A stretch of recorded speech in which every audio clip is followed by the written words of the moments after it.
All right, welcome back, everybody. This is the Zach Gelb Show, Fox Sports 920 The Jersey, coming to you today from the Parlor, a great Irish pub, 167 US 130 in Bordentown, New Jersey. This is Fox Sports 920 The Jersey. What we're going to do right now is we're going to head up to Buffalo.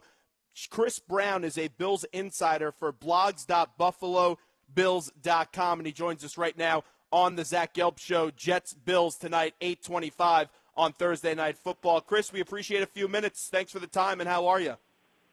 Doing all right. Good to be with you. Well, thank you for coming on. So my sister actually went to university in Buffalo, at the University at Buffalo, and I always enjoyed my time going up to visit her. Nice little place in Buffalo. But let me ask you this. Where do you get your wings, Duff's or Anchor Bar? It's Duff's all the way. I agree. I love Duff's. It's my favorite place. And I also saw a few years ago that President Barack Obama went to Duff's when he did visit Buffalo. So let's get to the game tonight. The big question is, as we get off the wing talk, is Sammy Watkins going to play in this game tonight? What's the latest on the Bills' superstar wide receiver? Yeah, all indications are he's going to play, which is consistent with, what he told us here on Monday when he said, I'm definitely playing. So it looks like that will, in fact, be the case. I mean, I suppose if the foot gives him more problems than he's anticipating, maybe his night could get cut short, but he's going to play. That's pretty much where it's been left at this point.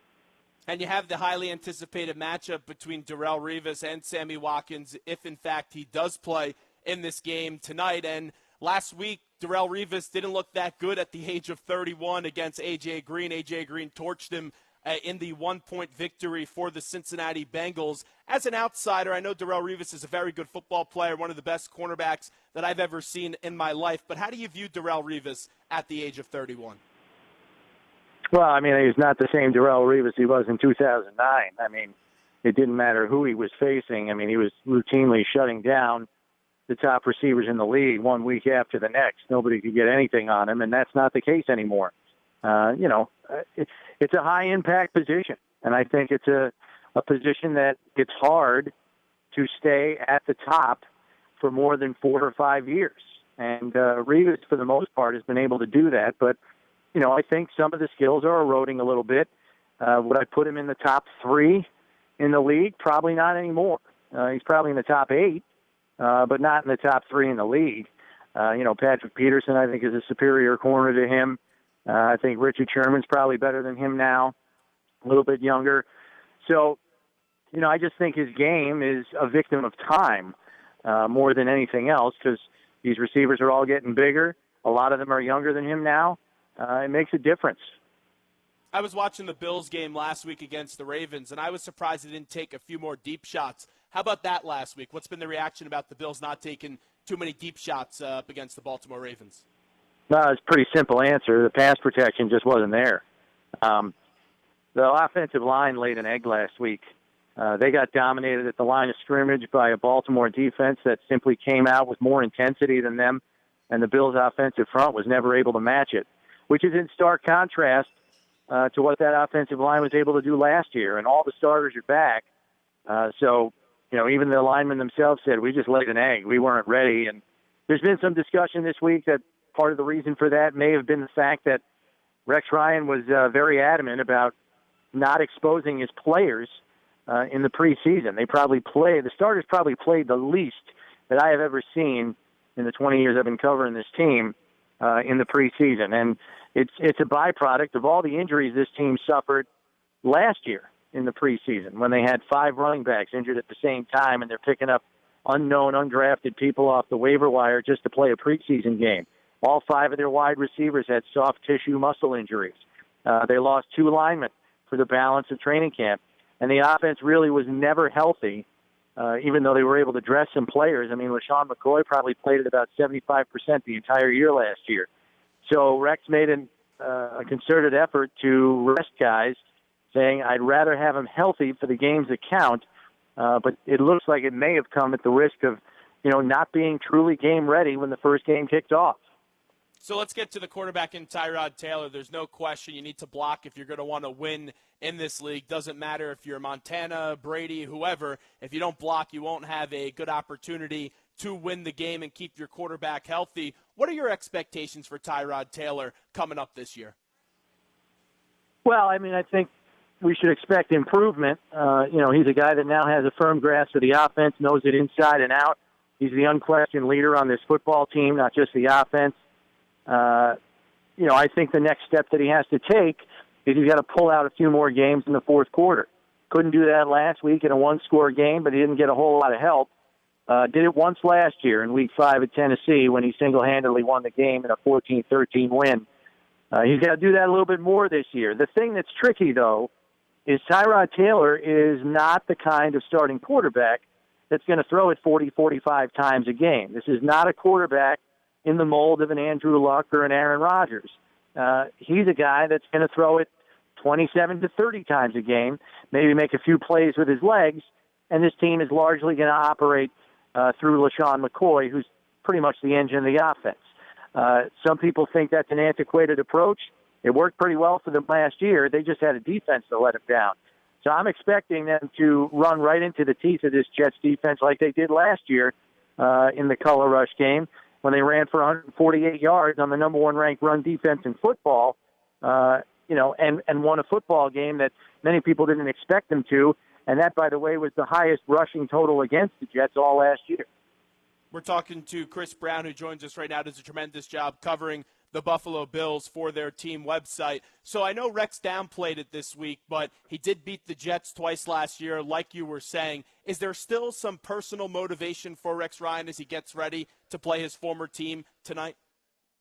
Rex was asked that question this week. I think a lot of that's faded. I think he just identifies as, the Bills head coach now. He said, "This is my team, and this is where I am, and this is where I want to be." I think the symmetry that he and general manager Doug Whaley have here in terms of their philosophy and how to build a football team, their feeling on what players they want on this roster, I think it's in lockstep here. He loves the owners. Kim and Terry Pagula thinks he has their unwavering support, which he does. And I just think it's in stark contrast to the way things ended in New York. With general manager John Idzik coming in and blowing the thing up and really making it very difficult for him to succeed, especially in that last year there. So I think coming from that and going from that to this here in Buffalo, I think he knows how good he has it now, and I think that's why he's effectively turned the page there. How about the discipline factor? Because last week they had 8 penalties. They didn't look prepared for the game. How about taking less penalties tonight, and what did you see last week, why there was so many penalties? Yeah, I mean, there were a couple of questionable personal foul calls. I mean, Jerry Hughes got called for going low on the quarterback. On the play, Joe Flacco steps up in the pocket and tucks the ball under his arm and is vacating the pocket up the field. And the rule says if you've declared yourself as a runner, you're free game. So Jerry Hughes swipes at his legs to try to trip him up from behind and gets called for going low on the quarterback. Doesn't seem to be in line with the letter of the law there. So that was probably a wrong call by the officials, quite frankly. I'm trying to remember the other personal foul off the top of my head, and I can't. But there were some penalties, no unforced error penalties, more of the effort penalties. And as far as Rex Ryan's concerned, he says some of those are forgivable. You're playing at full speed. Sometimes you go too far. Oh, the other personal foul was when Nickel Roby-Coleman is trying to make a tackle on a guy. The guy ducks as he's about to wrap up, and he gets the back base of the helmet on the player and gets called for the equivalent of a horse collar tackle because he got a hold of the helmet even though he let go quickly. He got flagged for 15 yards for that. So I guess, if anything, it's not the same undisciplined kind of penalties. They're more of the effort penalties. At least that's what we saw in Week 1. So also now as we get into Week 2, I know these teams don't like playing on Thursday night because it is a short week and you have less time to prepare. Is there an advantage between the Jets or the Bills in terms of preparation? Maybe. I know they have the same time, but do you have an advantage for one of these teams since they're both 0-1 and both these teams do need a win tonight coming up on this short week that they've had? Yeah, I mean, I would say the advantage probably lies with the Jets in terms of health. The Bills are going to be without Cordy Glenn. Sammy Watkins probably is not 100%. I mean, that's probably 2 of your 5 most important players on offense. against a Jets defensive front that's better than the one they faced last week in Baltimore. So I think that's probably where the edge lies, especially on a short week where you don't really have a chance for your body to fully recover. And that's why these two teams are doing walkthrough practices all week, because you got to save the legs for tonight. It seems like this is a game, whoever has the offense that gets into that 21 to 24 point range is going to walk out victorious tonight. That's my feel on it here in New Jersey. Yeah, I think either team will be pretty lucky to get there. I really think this is going to be a low-scoring game tonight. I think we're going to be in the teens with both teams, unless there's an untold number of turnovers to hand some extra possessions to one team or the other.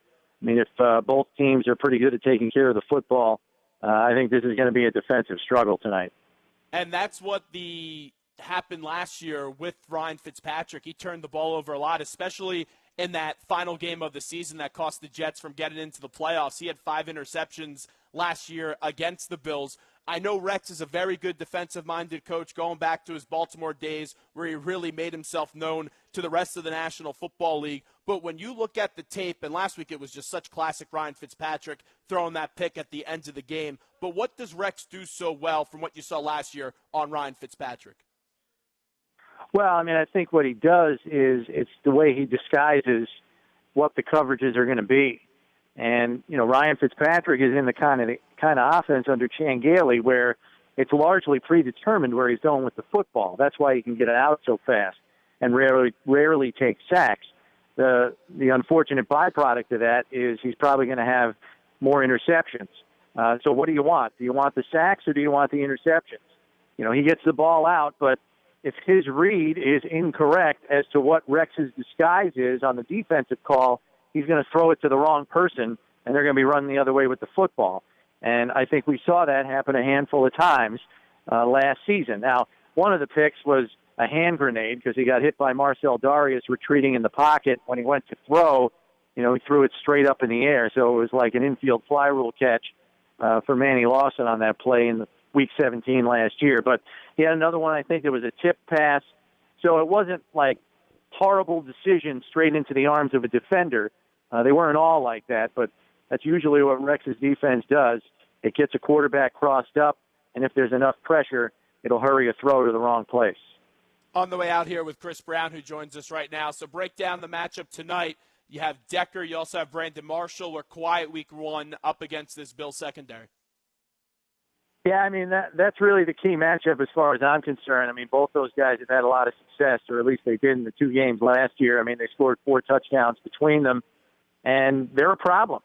Just from a size perspective, they're an issue. I mean, Stephon Gilmore is a big corner at 6 foot, and he's very physical, so I don't worry about him maybe as much as Ronald Darby, who is a great turn-and-run corner. But if he's got to muscle up with Marshall or Decker in the red zone, that can be an issue, and he's probably going to need some help. And Fitzpatrick is very quick to find those guys, so I really think that's what they've got to stop tonight if they want to get out of here with a win in their home opener. Chris, appreciate the time. Enjoy the game tonight. Thanks so much, pal. All right, take it easy.